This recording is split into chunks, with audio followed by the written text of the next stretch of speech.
Greetings, Tony from Old River Hard Goods again.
Well, the music you're listening to is Prayer of Testamент from my second CD last summer. As always, the links to the full version and the video I did of it are down there in the description. And today's video, we're going to be taking a look at some really neat and uncommon hand-forged tools. Yeah, these aren't everybody's ball of wax, so to speak, but a lot of folks like them, a lot of folks appreciate them, and I've sold literally a ton or two of them over the years. So we got some water pipe augers, a draw knife, and a couple other goodies in there. So sit back and enjoy. Taking advantage of some of the free real estate at the end of the workbench, I'm decided to work on these two guys I picked up early in the summertime. And these are hand-forged water pipe augers. This one's 1.5 inch. This one's 1 3/4 of an inch. Don't know that they got any kind of maker's mark on them, but I guess we'll find out once we go through and do a little derustification on them. Now, how these were used, of course,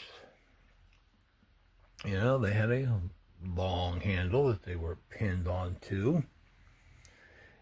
With a T handle at the end, or I should say a shaft that they were pinned onto, and then a T handle at the end, and you just start at one end of the pipe, and, the log you were making the pipe out of, making into the pipe. Yeah, I can talk. It was 14 degrees at the flea market this morning. I'm still not warming up, but you just turn it, you push it all till you get it all the way through. And I can imagine you would use a smaller one to start sometimes, depending on the type of wood, and then this one to finish up with. They did a little bit bigger ones as well. And then the ends of the pipes, one end would have been cut back to form like a round tenon. We'd take about an inch or so off, or an inch or two, a couple inches off of the one end. And then the mating end on the next pipe would have been hollowed out on the inside a little bigger, probably. My guess is they would just chisel it out, but they might have had an auger for that too. And then the two sections were joined. Start running water through them, and wood's going to swell, and everything's nice and tight. And it was a system that was used for a very long time. But be that as it may, these guys are pretty rare. I had one back in July of 2021.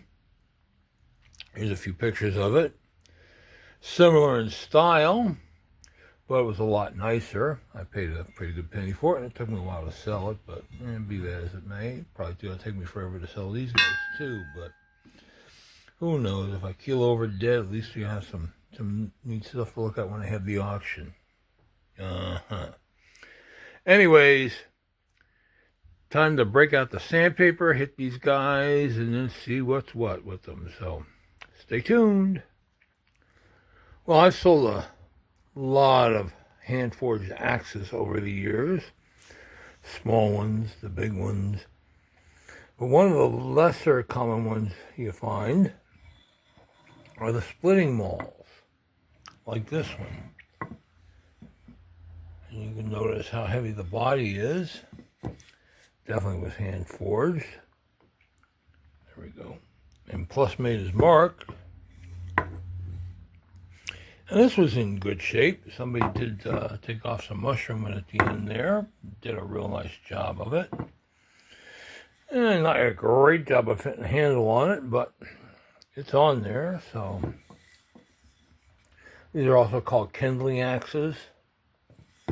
And like I said, usually when you see them, they're pretty well beat to death. But this one's is a good example of a really, really hard to find hand forged tool. Well, here we got them. Started cleaning up on them. Oh, and by the way, that 14 degrees I mentioned previously was Fahrenheit. That's minus 10 C.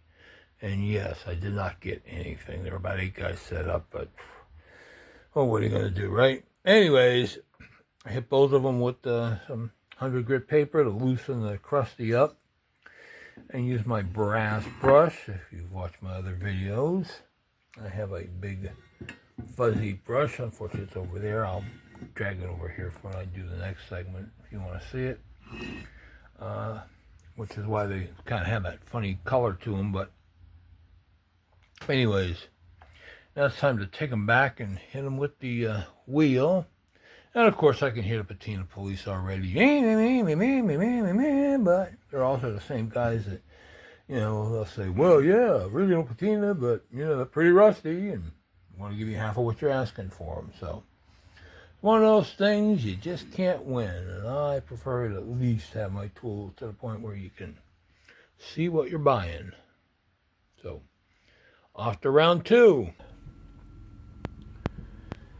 Well, I recently had a couple of hand-forged early farm garden tools come through the shop. This is a grubbing hoe. It's about, what was it, 6 and 5/8 inches long, something like that. Square punch die in it.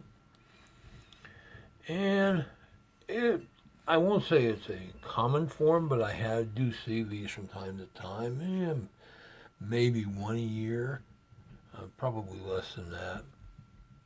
And in different sizes, but this one's on the smaller side. This one here is about close to 8.5 inches long, and it's in the style of what's called a plantation hoe. Guy's not quite round. Got a little bit of flat spot on it, keep the handle from wiggling around. And of course, they both have generous amounts of patina, pitting, and what have you. But that comes with the territory. One tine is on this one's got a little bend to it. The eyes are good. Might have said that already. This one's particularly heavy. I mean, those cross section there. This thing weighs in close to 2 pounds. And you know, they're, like I say, they just don't show up very often, and while they're not what you call pretty or perfect, as I'm fond of saying, these are very collectible tools, especially for guys doing reenacting. So keep a watch out for them.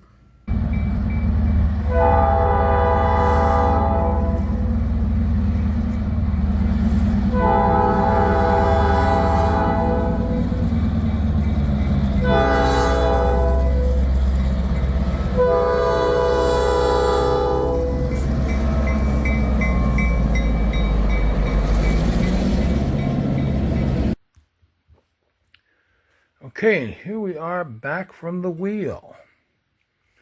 See, I didn't go for bright and shiny. There's still some patina on there. But I did make an interesting discovery on this one. See it?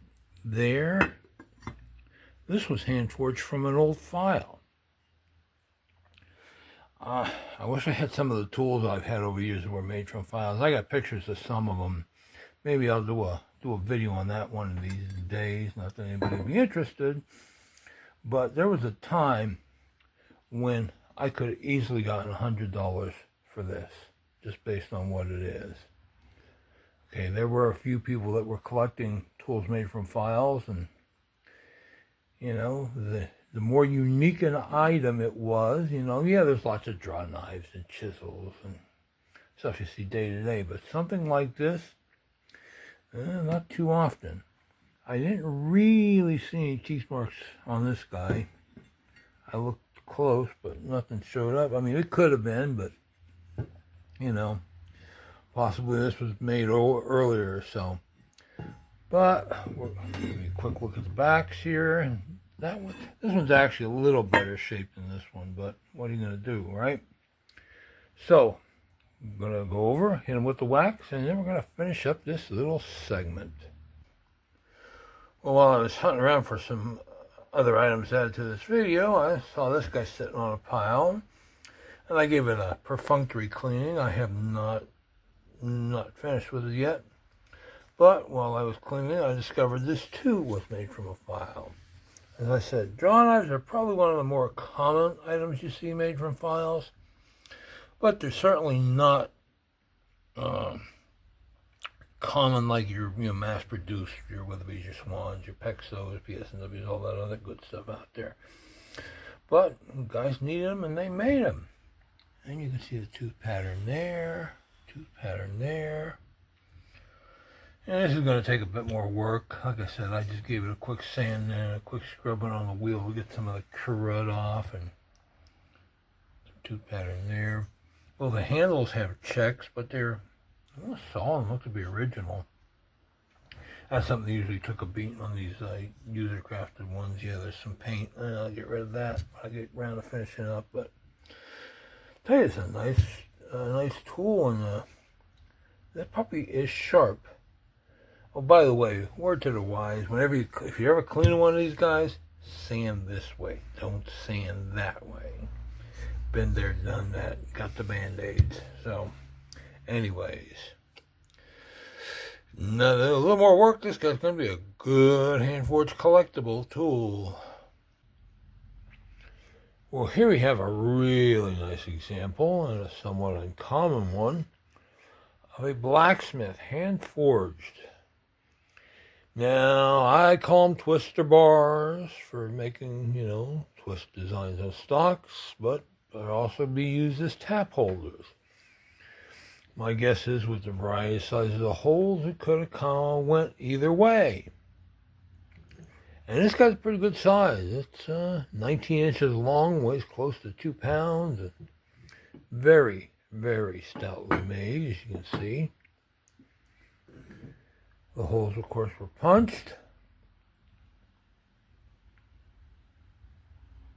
And this guy cleaned up pretty well. And there's of course, no maker's mark per se, other than this WH, which is pin punched on here. Yeah, another one kind of lightly marked there, too. Didn't see that. I'm working without my glasses here, so gotta put up with my whatevers. But this is a neat tool. You see them from time to time. I've seen smaller tap holders, hand-forged tap holders, but one of this size just does not show up. And I still think it's more of a twister bar, but you got the leverage to do either. Although I suspect cranking this guy with a small tap like that, you'd probably be breaking the tap off before you be getting anything done with it. But that's just my opinion. But good collectible blacksmith tools like this are sure getting few and very far between. Not like they used to be. So get them while you can. By the way, I'm working with a new cell phone. Samsung A15, if you're wondering, as far as doing my camera work. Since my trusty old Samsung S6 finally bit the dust. Well, it's still running, but it's falling apart and turns off all by itself without being asked to, and it's time to retire it. We'll see how this thing works out. But anyways, I'm still getting used to the camera. I had to make some lighting adjustments over here on the lighting area. But anyways, here's the finished product. And yeah, this one definitely has a little more patina than this one does. But you know, considering the age of these guys. And I did a little look-see, and wooden water pipes have been used for a very, very long time. Matter of fact, there was an article about them still laying wooden pipes back in 1907 someplace. Of course, this kind of wooden water pipe, or this is one kind of wooden water pipe. Another style is a coopered style.